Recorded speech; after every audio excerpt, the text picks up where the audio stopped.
Meantime, the president in the United Kingdom today, part of his NATO visit, they're having a NATO summit there, and the president goes right after it.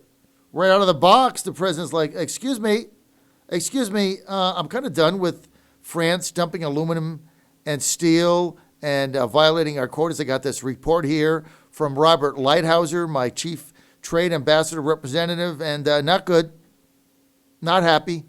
Also, why can't our internet companies sell into France? Oh, because you got this tariff on it? Like, it's like 100% tariff going the other way. So, like, if you're an internet company in the U.S. and you try to buy something in France from a U.S. internet company, you have to pay 100% tax. So you don't buy it.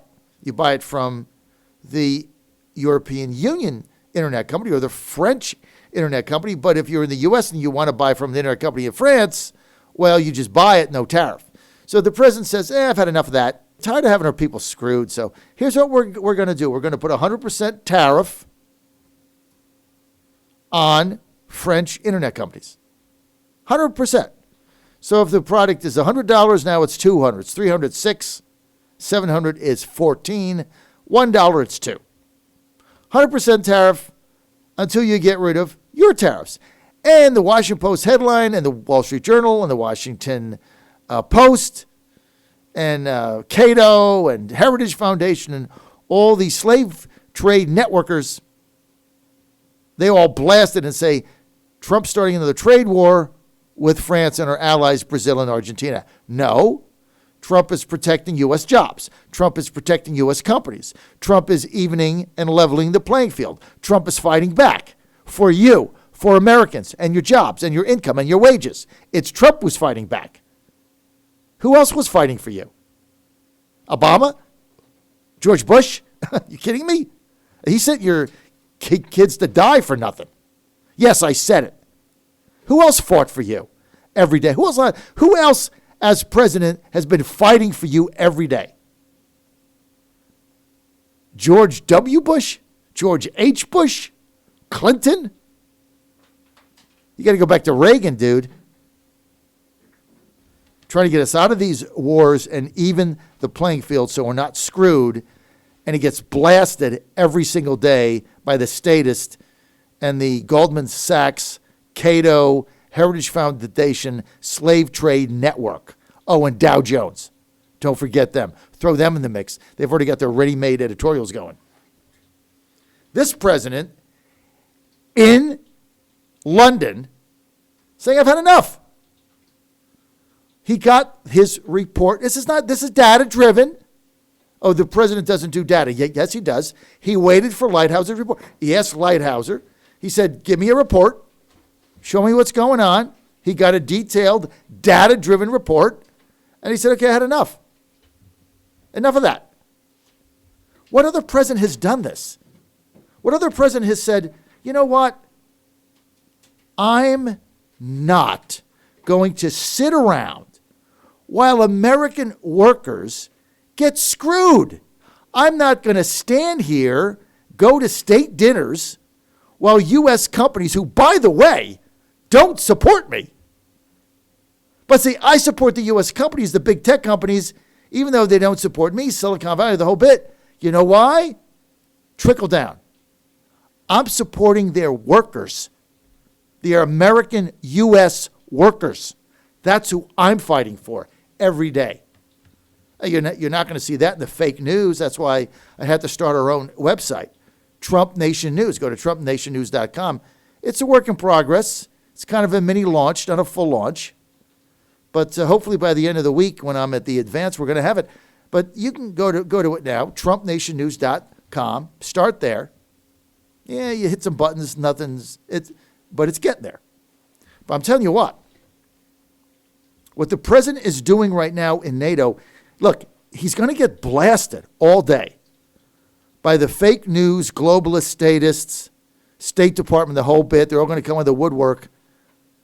But what he's really doing, he's fighting for you.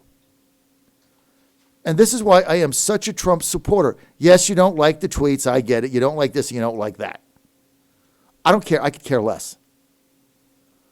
Never in my lifetime, I'm 61 years old, that I ever think that I would have a president who took this stuff seriously, who was willing to stand up to the globalist slave trade network enterprise and say, no mas.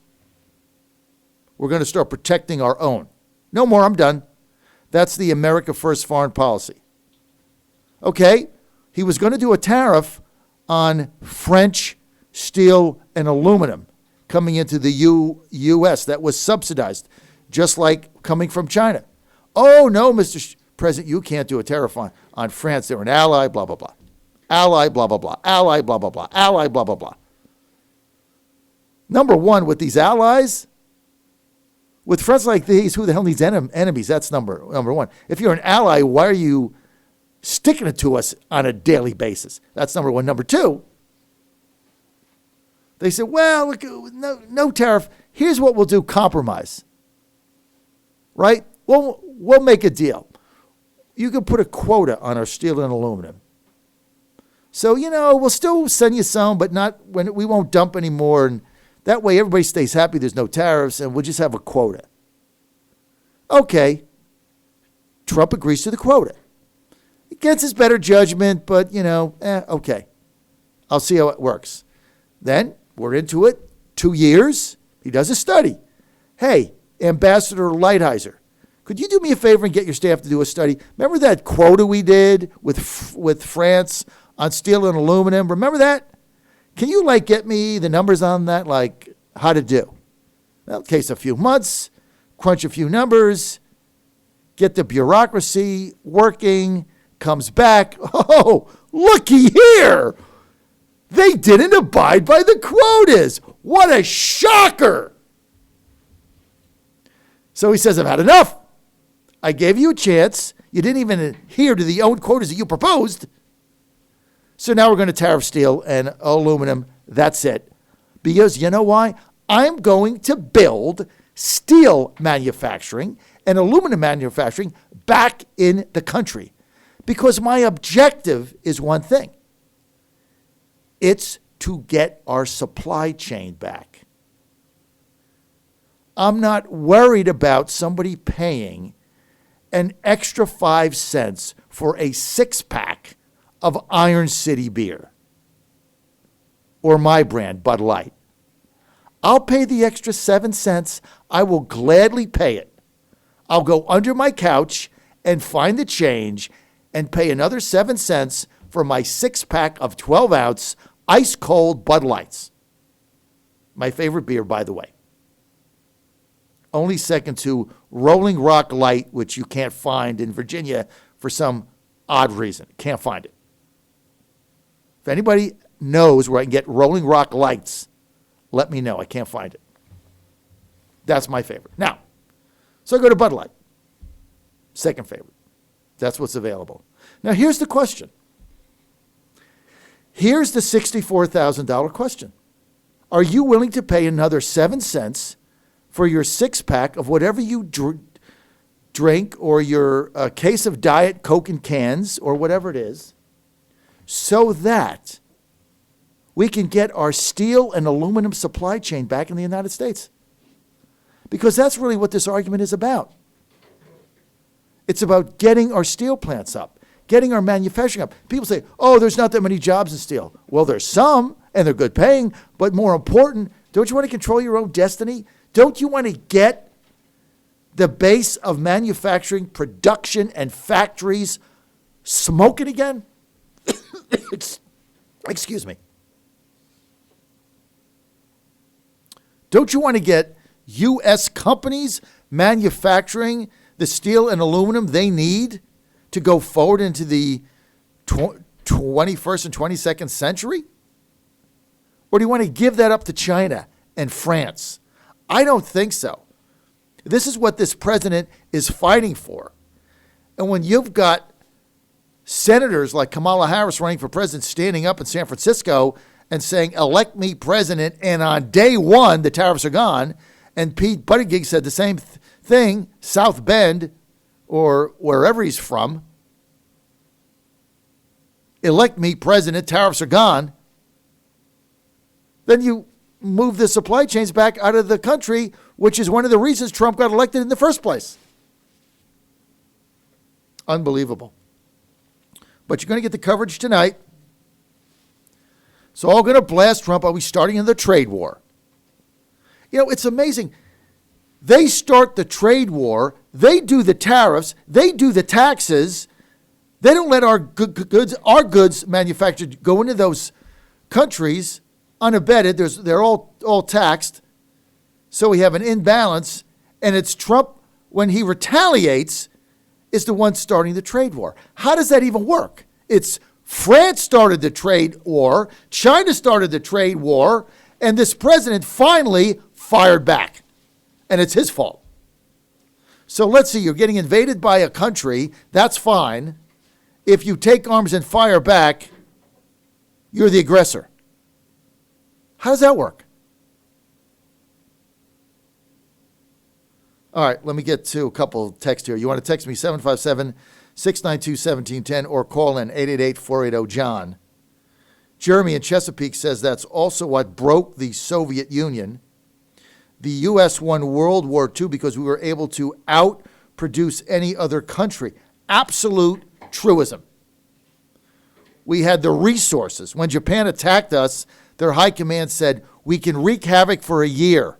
If the war goes on, we lose. We simply don't have the capability of production that the U.S. has. So the war has to end. We have to sue for peace in a year. Never happened. They lost. Corey in Williamsburg says we can make shoes in America again. Hey, we were somewhere yesterday. Ann and I were somewhere. The Fräulein and I, we were at, where were we? At a sporting goods store on Saturday. We were at sporting goods store. What was it? Dick's Sporting Goods. And she picked up something to buy. I've never seen her do this. She picked up something to buy for Christmas for a friend of ours. And it was in the cart.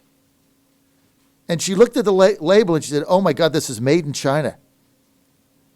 And she put it back on the rack, or she put it back in the shelf. I've never seen her do that. She said, oh my God, this is made in China. I can't buy this. Give me something that's made here by our workers, not their slave trade labor workers.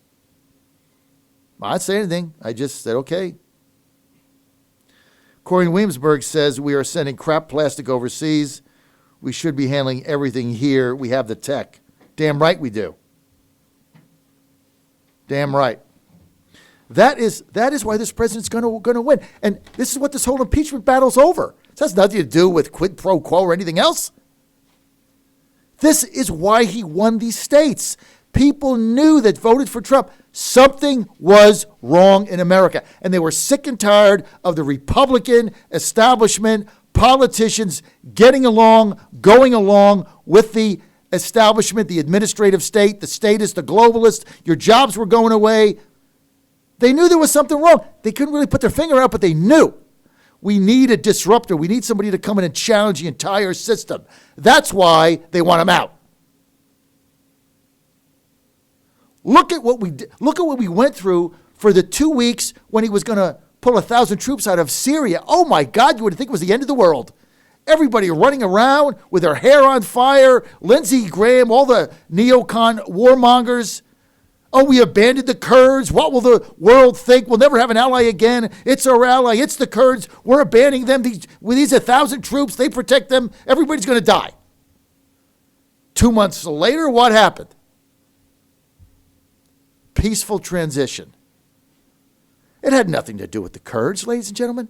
It had nothing to do with our allies or abandoning anybody. You know what it had to do with? The statist, globalist set warmongers who make billions of dollars off your kids getting blown up. That's right. Billions and billions of dollars made. The defense contractors, the war machine suppliers. This has been going on for 50 years. This is why now we're in this wars we can't get out of them. Nobody wants us out. Too much money to be made. Hey, a leg here and an arm there. There's billions of dollars on the table. Ever meet a defense contracting company that went bankrupt? No. You meet all the entrepreneurs that sold them for $60 million. Trump knew all this. He's been saying this for 40 years. He's been saying this since he was a young man.